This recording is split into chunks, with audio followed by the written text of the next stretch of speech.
Bem-vindos ao nosso Pode Sim. Sou Carlos Luiz. Oi, gente, eu sou a Vitória.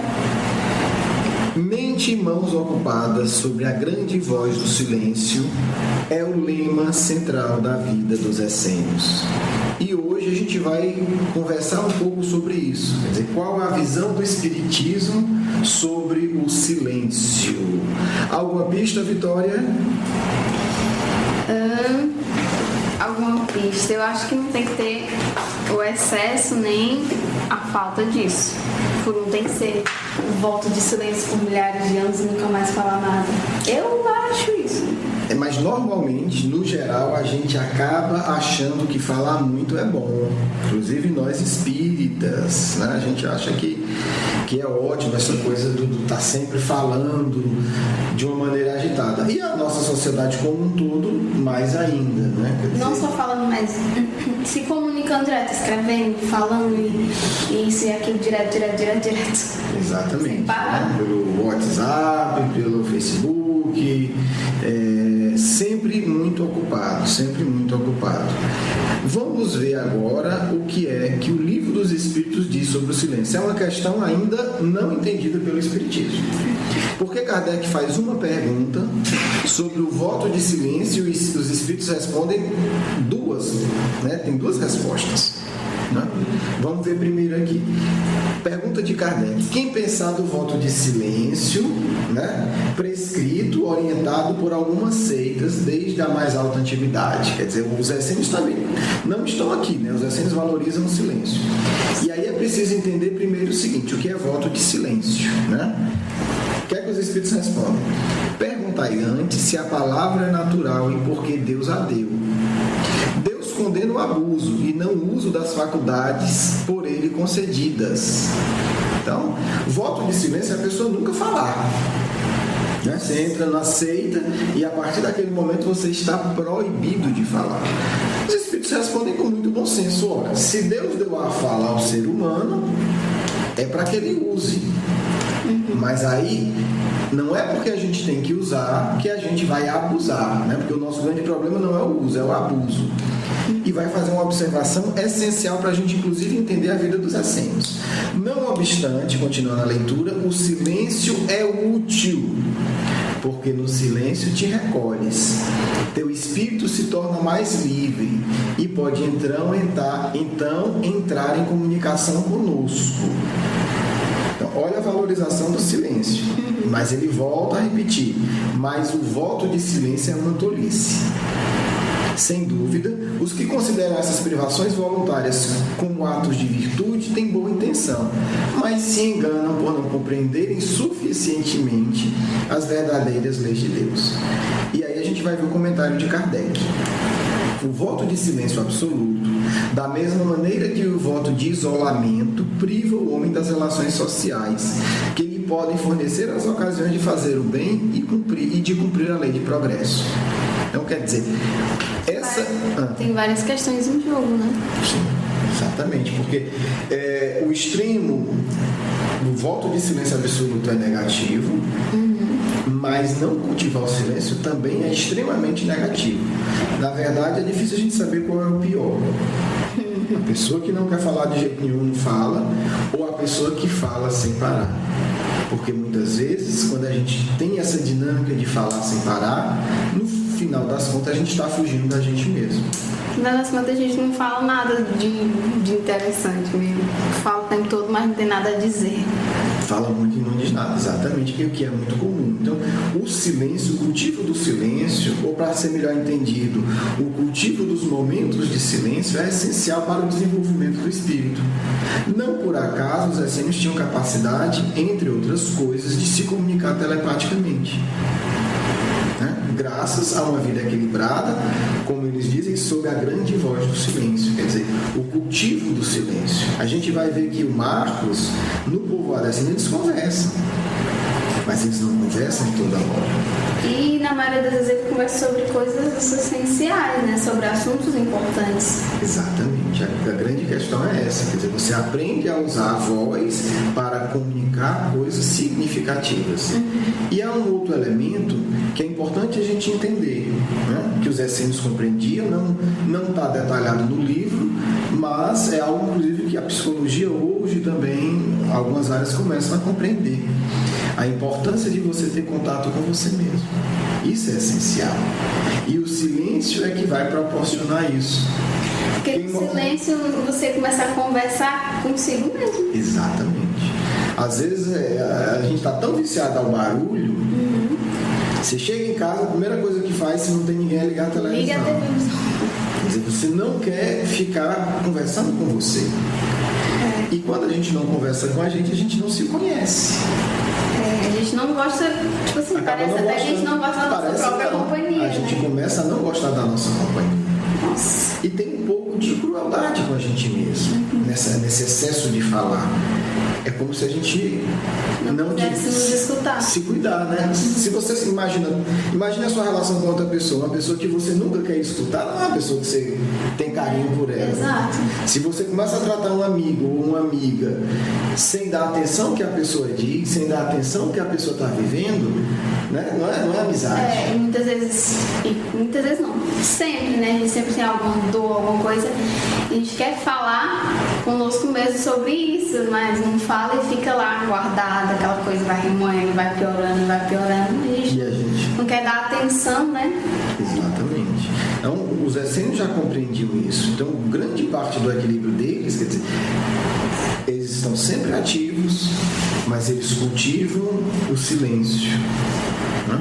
E isso é essencial. A gente vai falar isso quando tivermos no nosso curso mediúnico. Né? Aproveito para já falar que em breve, né, estamos trabalhando nele, ainda não tem data, porque isso é fundamental para que a gente possa ter uma boa percepção mediúnica, é fundamental para que a gente possa ter uma boa percepção do nosso próprio corpo, porque muitas vezes a gente também não escuta, né, entre aspas, o corpo. Como assim? Em relação às doenças? Às dores, às doenças, aos cuidados. Quantas pessoas têm um infarto e dizem, mas eu não tive nenhum sinal? A pergunta é, não teve nenhum sinal ou não quis ouvir nenhum sinal? Nossa. Né? O que é que meu corpo está me dizendo nesse momento? Né? Eu estou ansioso, porque às vezes o corpo está mostrando que a gente está ansioso. A gente, não tenho ansiedade, eu não tenho medo. Às vezes o corpo está exausto. Às vezes a gente adoece e não se pergunta, o que é que meu corpo quer dizer com essa doença? Então a gente... Realmente. Não aprendeu a escutar o corpo, não aprendeu a escutar as emoções, e esses momentos íntimos é que vão nos dar a oportunidade de ouvir o corpo, as emoções, as nossas histórias, as nossas lembranças. Às vezes a gente vive uma vida tão atribulada, tão aperreada, tão angustiada, que a gente esquece as nossas memórias, a gente esquece o que fez semana passada. Eu estava onde mesmo? Você está falando de mim nesse caso? Estamos falando da gente, tá falando de Estamos falando da gente, né? Mas é verdade. A gente não para pensar. A gente às vezes chega até a esquecer de comer no almoço. Eu faço um teste ao longo do dia, muitas vezes eu tento lembrar qual foi o evangelho que eu fiz de manhã. É interessante isso. Eu lembro. Porque os amigos espirituais, quando a gente faz com sinceridade, tem todo um trabalho de inspirar a gente a abrir a casa uma mensagem que vai servir pra gente. E às vezes para aquele dia. E aí a gente às vezes também não lembra. Quer dizer, o que é que isso mostra? Que muitas vezes a gente está adquirindo um ritmo de máquina. A gente está fazendo as coisas sem emoção. Está fazendo as coisas sem atenção. E no final das contas, essa falta de atenção é uma falta de atenção com a gente mesmo. Sim. Então é importante ter cuidado. O silêncio ajuda a desenvolver tudo isso. Avançando um pouco mais, vamos ver o que Leon Denis vai falar sobre o silêncio. Ele fala bastante. Eu vou ler alguns trechos. Ele fala bastante. Né? Sobre o silêncio, né? É um tema que ele sempre fala, né? Ele fala bastante sobre o silêncio. Ele escreve bastante sobre o silêncio. Ele é um espírito que cultiva muito o silêncio. Daí a minha suspeita, minha pessoal, é uma opinião que ele der, talvez tenha alguma ligação com os essênios, mas é só uma opinião. Olha o que ele diz sobre o silêncio. Vou ler alguns trechos do livro O Grande Enigma. que é um livro muito bonito, que um dia a gente fala sobre ele, que é um livro que ele escreve para dar ânimo e coragem àqueles que estão abatidos. É um livro belíssimo, é um livro realmente para levantar o astral espiritual. E ele diz o seguinte, falando sobre Deus, né? Que Deus fala ainda no santuário do ser, nas horas de silêncio e de meditação. Quando os ruídos discordantes da vida material se calam, então a voz interior, a grande voz desperta e se faz ouvir. Então, na opinião de Leon Denis, o silêncio também é necessário para a gente ouvir a nossa voz interior, que é a voz de Deus. Outra frase que eu achei belíssima, essa é fantástica. Merece ser o título de um pode sim. O ruído é dos homens, o silêncio é de Deus. Nossa. Bonito, né? Linda essa frase. Tem várias outras, eu só vou destacar aqui mais uma. Ele diz o seguinte: o estudo silencioso e recolhido é sempre fecundado pelo desenvolvimento do pensamento. É no silêncio que se elaboram as obras fortes. Há várias outras reflexões, né, de Leon Denis sobre o silêncio, mas como a gente busca adotar o critério de Kardec, né, quando fala da multiplicidade das fontes, vamos ver o que outras pessoas, né, além dos essênios e dos espíritos, né, representados na participação e do grande espírita Leon Denis, diz sobre o silêncio. Gandhi é outro grande cultivador do silêncio, um dos espíritos mais evoluídos do século XX, sem dúvida. E Gandhi sempre cultivava o silêncio. Em determinada época da vida dele, ele tirou as segundas-feiras. Era o dia que ele não falava com ninguém. Era o dia do silêncio interior dele. Né? E muitas vezes chegavam autoridades para visitá-lo. Ele tinha uma pequena comunidade, né? Um ashram. E uma figura já conhecida internacionalmente, chegava a gente, né? Todo mundo querendo conhecê-lo, e na segunda-feira ele não recebia ninguém. Um ou outro ele recebia, cumprimentava, escrevia uma resposta ou duas no papelzinho e a pessoa ia embora. Assim, no caso, o limite. Porque era o dia que ele ficava em total silêncio. Então é interessante, porque Gandhi, né, nem era sempre, até onde se saiba, né, pelo menos na encarnação atual, e não era espírita. E também tinha esse hábito do cultivo do silêncio. Outro espírito que cultiva de uma maneira muito clara e inegável o silêncio foi um essênio e espírita, né? Isso faz a união dessas duas grandes tradições. Imagina quem seja, Vitória. Eu tenho uma leve impressão que seja o Eurípides. Exatamente, Eurípides era um grande cultivador do silêncio, e ele não só cultivava, mas ensinava aos seus alunos. Primeiro, Eurípides, reencarnado em Sacramento, né, ensinava o silêncio. Não precisa falar da habilidade extraordinária dele, e não precisa falar que ele lia pensamentos, né? Desde Marcos ele tinha aprendido com Lisandro o silêncio e ler pensamentos. Então, há várias situações, né? A pessoa pensava nele para pedir ajuda, ele saía do corpo, ia lá, ajudava e voltava. Nossa. Quando chegava o enviado, ele disse: não, já fui lá e já ajudei. Há um caso interessante de um parto, né, muitos, né, de uma fazenda distante da casa dele. A pessoa está no trabalho de parto e começa a complicar. E eles começam a lembrar do Eurípides, né? A pessoa faz uma prece e manda uma pessoa lá chamá-lo. Mais ou menos longe, a cavalo, à noite. E a pessoa sai disparada, né? Pega o melhor cavalo, aquela coisa, a pessoa estava correndo risco de morrer, exatamente, trabalho de parto, correndo risco de morrer o filho, a mãe e tal.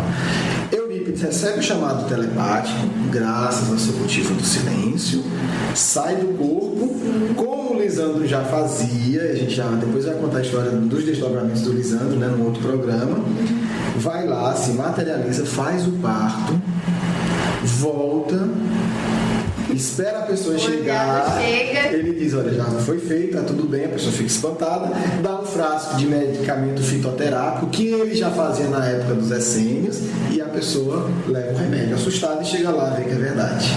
Nossa. Então, Eurípides não só cultivava ele, Eurípides tinha 1 hora por dia que ele separava para ele. que era o momento que ele se reabastecia e era o momento do banho dele, né? Possivelmente ele tomava um banho quente para relaxar, provavelmente, eu devo ter lido isso, não tenho certeza. Então, aquela hora era a hora do silêncio dele, diário, uma hora de silêncio diário. Além disso, isso é interessante porque a gente vê que ele dava essa educação para crianças e jovens.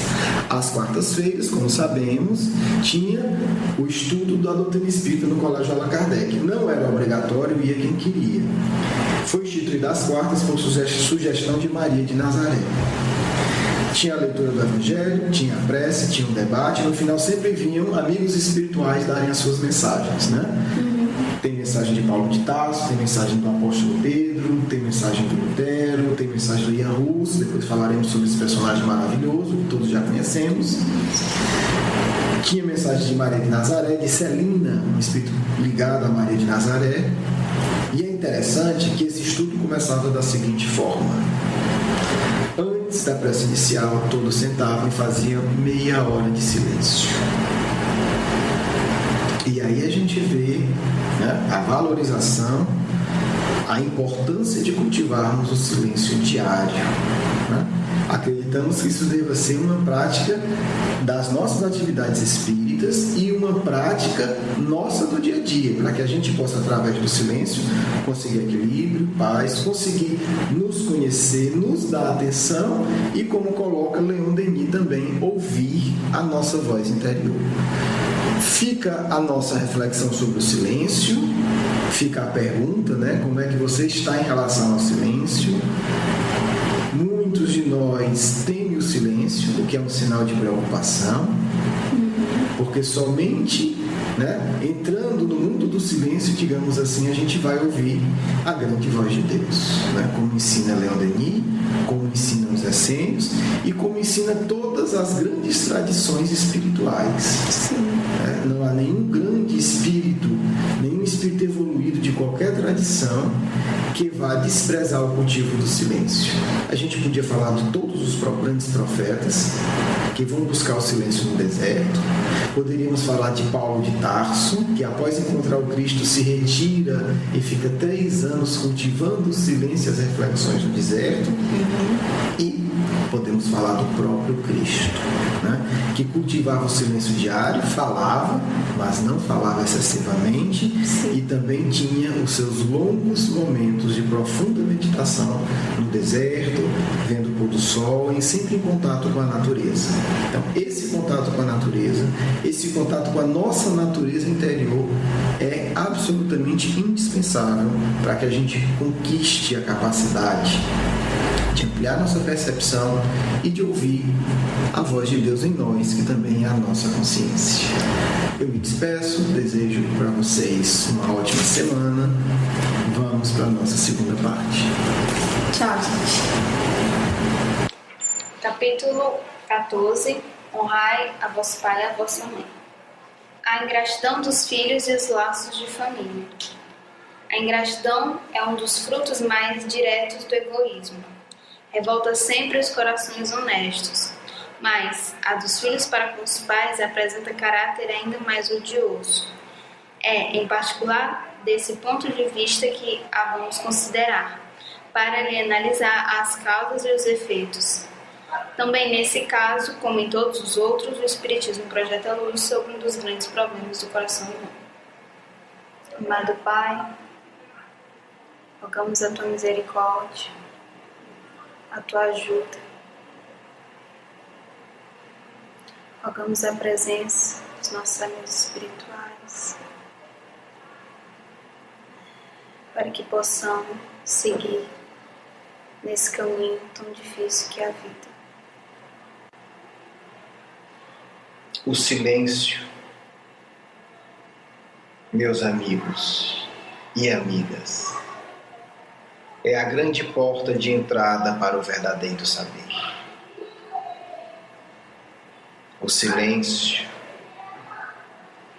vos proporcionará o autoconhecimento perfeito, a capacidade de contemplar a grandeza da criação de Deus, a capacidade de identificar no próprio coração as ervas daninhas, as imperfeições e, portanto, extirpar do próprio ser os sentimentos da ingratidão, da revolta e da maldade. O bem não é uma realização de improviso. A caridade pura é uma conquista espiritual íntima e profunda.